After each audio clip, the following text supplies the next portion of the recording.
કેમ છો મિત્રો? તો આજે આપણે ગુણોત્તર અને પ્રમાણનો એક દાખલો સોલ્વ કરીશું, જે આ મુજબ છે. a/b બરાબર 5/6 અને b/c બરાબર 1/3, તો a/b/c બરાબર કેટલા? તો આ દાખલો આપણે બે રીતે સોલ્વ કરીશું. તો સૌથી પહેલા આપણે પાડોશીની રીતથી સોલ્વ કરીશું.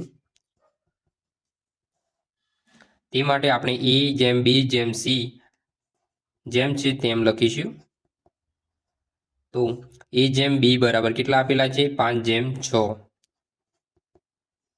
b/c બરાબર કેટલા આપેલા છે? તો b/c બરાબર 1/3 આપેલા છે. તો આપણે b/c ના નીચે જ લખીશું 1/3. હવે c નો પાડોશી કોણ છે? તો b છે. તો b ને 6 મળેલ છે, તો c પણ 6 થશે. અને a નો પાડોશી કોણ છે? b છે. તો b ને 1 મળેલ છે, તો a ને પણ 1 થશે. હવે આ બંનેનો ગુણાકાર થશે. 5 1 5, 6 1 6 અને 6 3 18. તો હવે ABC નો ગુણોત્તર થયો 5/6/18. હવે આપણે આ જ દાખલો બીજી રીતથી ગણવાનો પ્રયત્ન કરીશું. તો બીજી રીત આપેલી છે આપણી જોડે ઝેડ રીત. તો સૌથી પહેલા આપણે a/b લખીશું. તો a/b બરાબર 5/6. તો 5/6. હવે b/c બરાબર, તો b/c આવશે.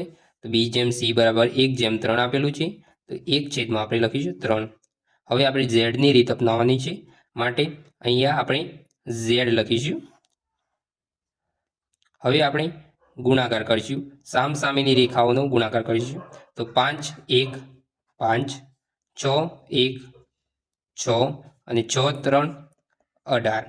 તો ઝેડની રીતે પણ 5/6/18. ABC બરાબર 5/6/18 આપણને મળે છે.